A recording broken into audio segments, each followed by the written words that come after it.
بسم اللہ الرحمن الرحیم الحمد للہ رب العالمین والصلاة والسلام علی سید المرسلین وآلہ الطیبین۔ معزز ناظرین و سامعین، باب العلم لا اکیڈمی کی جانب سے منعقد کردہ آج کی اس ادبی نشست میں آپ کے سامنے امیر المومنین علی ابن ابی طالب علیہ السلام کے کلام پر مشتمل کتاب نہج البلاغہ کا ایک مختصر تعارف پیش کرنے جا رہا ہوں۔ جناب علی علیہ السلام کی شخصیت، اخلاق و کردار کا وہ نادر نمونہ اور عظمت اور بزرگی کا وہ دلکش مرقع ہے کہ بولنے والی زبانیں اور لکھنے والے قلم ان کی مدح و ستائش سے قاصر ہیں، اور کوئی بندہ ان کی عظمت و بزرگی کو بیان نہیں کر سکتا۔ جناب علی علیہ السلام اپنی اس بزرگی و منزلت کا راز تربیت پیغمبر اکرم صلی اللہ علیہ وآلہ وسلم میں بتاتے ہیں۔ آپ فرماتے ہیں کہ میں ابھی بچہ ہی تھا کہ جب رسول اکرم صلی اللہ علیہ وآلہ وسلم نے مجھے گود میں لے لیا، وہ مجھے اپنے سینے سے چمٹائے رکھتے، وہ مجھے اپنے بستر میں جگہ دیتے، اپنا جسم میرے جسم کے ساتھ مس کرتے اور مجھے اپنی خوشبو سنگھاتے تھے۔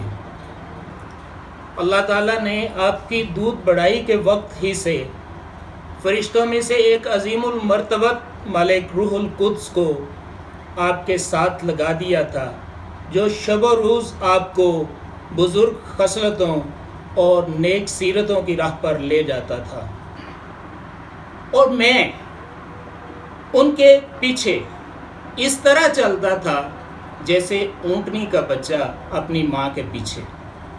آپ میرے لیے ہر روز اخلاق کے پرچم بلند کرتے اور مجھے ان کی پیروی کا حکم دیتے۔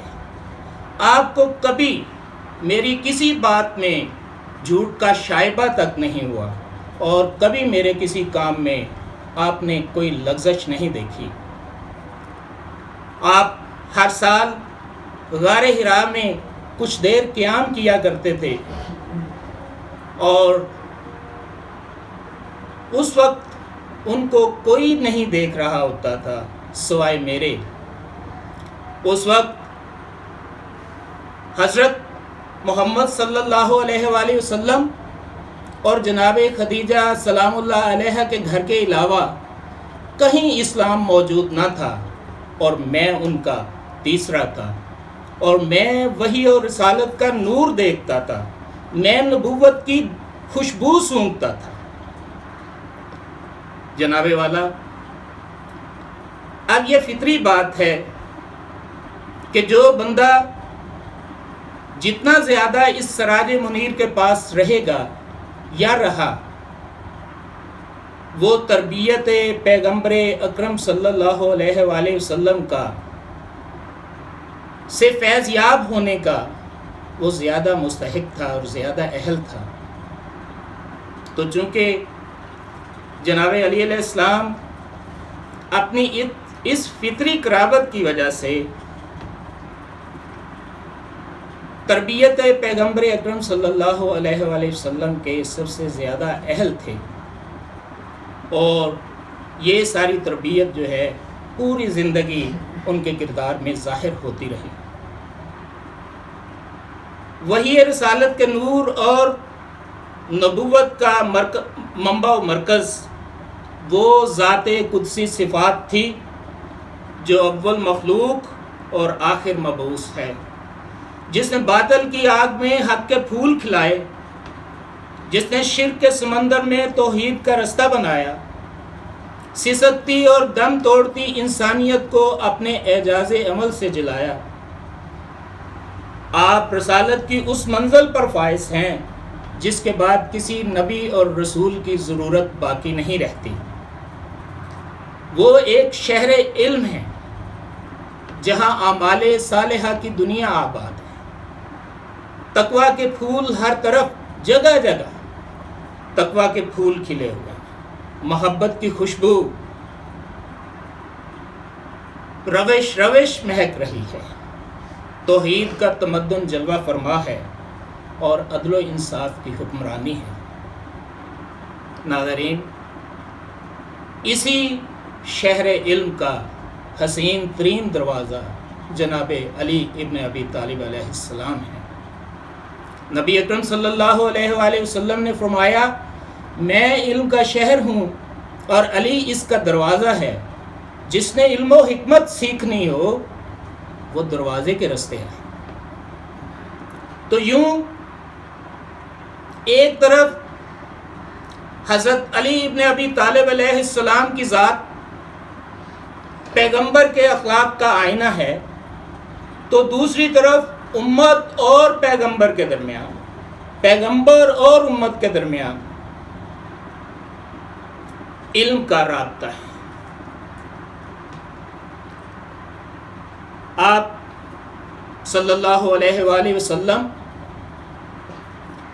علم کی تہذیب کا مقصود ہیں، اور علی وہ راستہ ہیں جس سے منزل مقصود حاصل ہوتی ہے۔ حضرات گرامی، ناظرین و سامعین، یہ حدیث مبارکہ جو نبی اکرم صلی اللہ علیہ وآلہ وسلم نے فرمائی کہ انا مدینۃ العلم وعلی بابھا، یہ اگر ہسٹری وائز دیکھی جائے تو یہ بعد میں بیان ہوئی ہے۔ اللہ تعالیٰ نے جناب علی علیہ السلام کے علم کی گواہی پہلے دی ہے۔ سورہ رات میں ارشاد ہوتا ہے، وَيَقُولُ الَّذِينَ كَفَرُوا لَسْتَ مُرْسَلًا قُلْ كَفَىٰ بِاللَّهِ شَهِيدًا بَيْنِي وَبَيْنَكُمْ وَمَنْ عِندَهُ عِلْمُ الْكِتَابِ۔ ترجمہ اس کا کچھ یوں ہے، اور یہ کافر لوگ کہتے ہیں کہ تو رسول نہیں ہے۔ قل، آپ کہہ دیجئے، کفا باللہ شہیدم بینی و بینکم، کہ میرے اور تمہارے درمیان اللہ گواہ کافی ہے، ومن عندہ علم الکتاب، اور وہ جس کے پاس اس کتاب کا علم ہے۔ تفسیر ثعلبی میں صاحب تفسیر عبداللہ بن سلام رضی اللہ تعالیٰ عنہ کی سے روایت بیان کرتے ہیں کہ آپ نے فرمایا کہ اس ومن عندہ علم الکتاب کی تفسیر، ومن عندہ علم الکتاب سے مراد حضرت علی علیہ السلام کی شخصیت ہے۔ اسی طرح محدث حنبلی نے محمد بن حفیہ رضی اللہ تعالیٰ عنہ سے روایت کرتے ہوئے لکھا ہے کہ اس آیت سے مراد ومن عندہ علم الکتاب سے مراد جناب علی علیہ السلام کی ذات ہے۔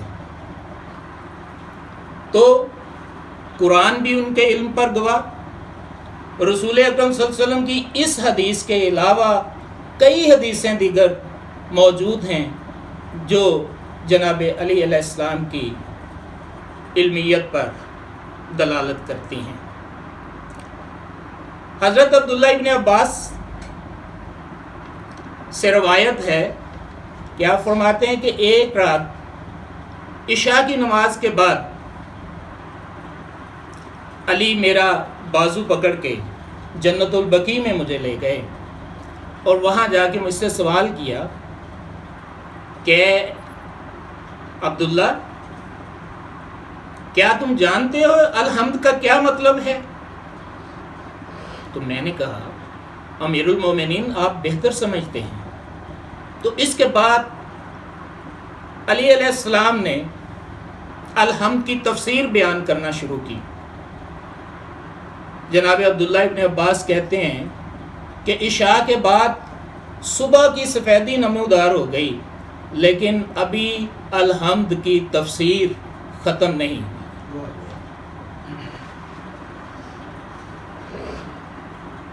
اور جناب علی فرمانے لگے کہ عبداللہ اگر مجھے یہ کہا جائے کہ میں الحمد کی تفسیر لکھوں تو 70 اونٹ بھی اس کا بار نہ اٹھا سکے. تو یہ 70 اونٹ ہم یہ کثرت بتائی ہے اور یہ کوئی حد مقرر نہیں کی. آپ فرماتے ہیں کہ 70 اونٹ بھی اس کا بار اٹھا نہیں سکیں گے کہ اتنی تفسیر لکھوں گا صرف الحمد لفظ کی. تو آپ کے علم کی حدیثیں روایتیں بے شمار ہیں، لیکن طوالت کی خاطر میں صرف اسی پر اکتفا کروں گا اور میں اس طرف آتا ہوں جو کہ ہمارا آج کا ٹاپک ہے، یعنی نہج البلاغہ کا تعارف. نہج البلاغہ جناب امام علی ابن ابی طالب علیہ السلام کا کلام ہے اور اس کے مؤلف سید شریف رضی ہیں، جنہوں نے اس کو کمپائل کیا، اس مجموعے کو، اس کلام کو اکٹھا کیا. اور یہاں یہ بات واضح ہو، یہ کلیئر کر دوں کہ یہ جناب علی علیہ السلام کا ٹوٹل کلام نہیں ہے.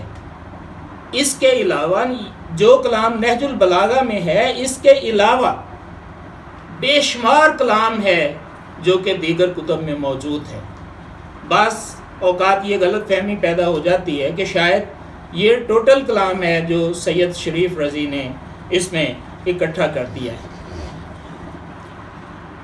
سید شریف رضی بذات خود ایک مذہبی گھرانے سے تعلق رکھتے تھے اور 5ویں پشت پر ان کا شجرہ نسب، سلسلہ نسب حضرت جناب امام موسیٰ کاظم علیہ السلام سے جا ملتا ہے.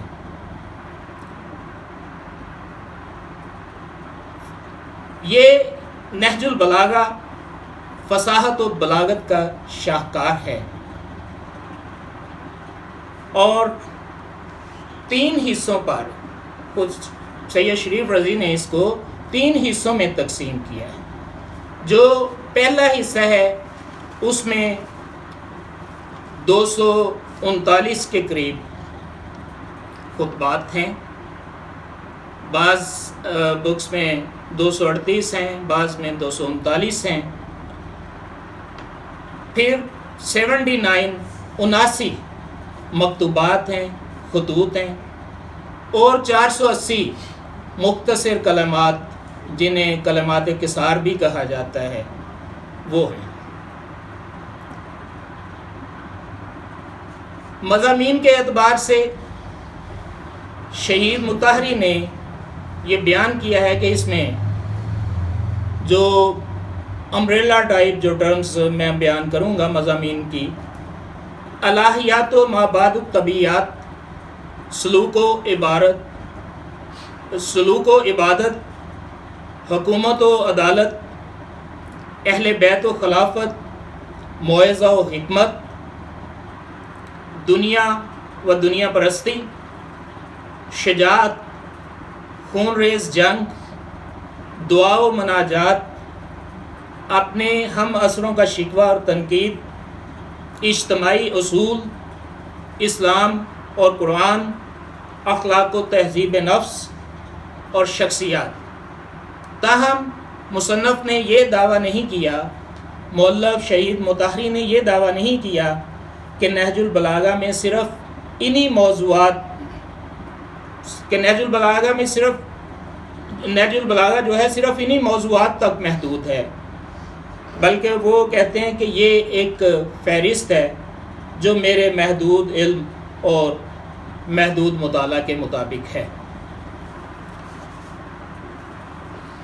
موعظہ و حکمت اس میں ایک بہت ہی غالب پہلو ہے، غالب مضمون ہے، اور اس کتاب کا تقریباً 86 حصہ 86 جو کہ 86 خطبات پر مشتمل ہے، 86 خطبوں پر مشتمل ہے. یہ سارے کا سارا حصہ وعظ و نصیحت پر ہے. اس کتاب کی بہت بڑی شرح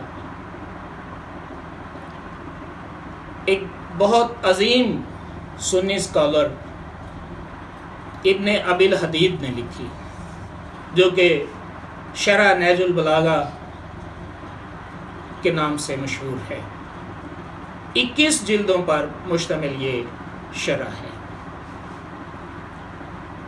ابن ابی الحدید کہتے ہیں کہ میں نے 50 سال کے اندر اس کتاب کو 1000 مرتبہ پڑھا، اور جتنی مرتبہ بھی پڑھا مجھے معنی کا ایک نیا جہان جو ہے وہ دیکھنے کو ملا، معنی کا ایک نیا پہلو سامنے آیا۔ پھر اسی کتاب کو میں اس طرح سے بھی خراج عقیدت پیش کرتا ہوں کہ جارج جورڈک ایک مسیحی رائٹر ہے لبنان کے، وہ کہتے ہیں کہ میرے بھائی نے یہ مجھے کتاب دی اور مجھے کہا کہ all literature of Arab is present in this book, is summarized in this book۔ اور پھر میں نے اس کو پڑھنا شروع کیا، جارج جورڈک کہتے ہیں، اور جیسے جیسے پڑھتا گیا میری دلچسپی بڑھتی گئی۔ پھر وہ اتنا متاثر ہوئے اس سے، اور انہوں نے یہ نوٹ کیا کہ دنیا نے اور بہت کچھ لکھا ہے اس کتاب کے بارے میں، اس کلام کے بارے میں، لیکن دنیا نے ایک پہلو کو مس کیا ہے، اور وہ ہے ہیومن اسپیکٹ آف دس بک۔ تو کتاب سے متاثر ہوتے ہوئے آپ نے ایک ضخیم کتاب لکھی، جارج جورڈک نے عربی میں ایک کتاب لکھی، الصوت العدالت الانسانیہ، جس کا انگلش ورژن جو ہے وہ the voice of human justice کے نام سے مارکیٹ میں اویلیبل ہے، اور the voice of human justice آگے 5 والیومز پر مشتمل ہے۔ اور اگر آپ ٹاپک سنیں، اس کے ٹائٹل دیکھیں ان والیومز کے، تو ٹاپک ہیں علی اینڈ سوکریٹس، علی اور سقراط، Ali and the French revolution, Ali and the Arabs, Ali and his time. یہ آگے انہوں نے 5 والیوم اس کے بنائے ہیں۔ حاضرین و ناظرین و سامعین، جیسا کہ میں نے مضامین کی فہرست آپ کو ابھی بیان کی تھی، ابھی گنوائے تھے یہ مضامین کہ کون کون سے مضامین اس کے اندر بیان کیے گئے ہیں، تو نمونے کی خاطر میں صرف 1-2 ٹاپک کے بارے میں، 1-2 مضامین کے بارے میں کچھ ایگزامپلری خطبات یا اقوال جناب علی علیہ السلام کے آپ کے سامنے پیش کروں گا۔ توحید اس کتاب کا بہت ہی اہم موضوع ہے، اور جناب علی علیہ السلام نے توحید پر بڑی مشکل، گہری اور بڑی سادہ دلیلیں بھی دی ہیں۔ مثال کے طور پر توحید کے لیے ایک بڑی ہی آسان فہم دلیل آپ یہ دیتے ہیں کہ اگر کوئی دوسرا خدا ہوتا تو وہ بھی اپنے نبی بھیجتا، لیکن آج تک ہمیں کبھی ایسا نہیں ملا کہ کسی نے دعویٰ کیا ہو نبوت کا اور کہا ہو کہ میں فلاں خدا کی طرف سے آیا ہوں۔ تو یہ بڑی کامن فہم، آسان فہم دلیل ہے۔ لیکن اس سے آگے بڑھتے ہوئے میں اس کے اس مضمون کو تھوڑا بیان کرنا چاہوں گا جس میں آپ نے دنیا اور دنیا پرستی کے بارے میں بیان کیا ہے۔ یہ آپ کا اس کتاب میں بڑا پھیلا ہوا کہہ لیں، یا جس کو سب سے زیادہ ٹچ کیا ہے جناب علی علیہ السلام نے وہ ٹاپک ہے دنیا اور دنیا پرستی۔ آپ کہتے ہیں کہ میرے نزدیک اس دنیا کی اہمیت بکری کی چھینک سے بھی زیادہ نہیں ہے، اور پھر ایک خطبے میں آپ اس طرح بیان کرتے ہیں کہ میں اس دار دنیا کی حالت کیا بیان کروں کہ جس کی ابتدا رنج اور انتہا فنا ہو، جس کے حلال میں حساب اور حرام میں عذاب ہو، یہاں کوئی غنی ہو تو فتنوں سے واسطہ اور فقیر ہو تو حزن و ملال سے سابقہ رہے۔ جو دنیا کے لیے سعی و کوشش کرتا رہتا ہے اس کی دنیاوی آرزویں بڑھتی ہی جاتی ہیں، اور جو کوششوں سے ہاتھ اٹھا لیتا ہے دنیا خود ہی اس کے ساتھ سازگار ہو جاتی ہے۔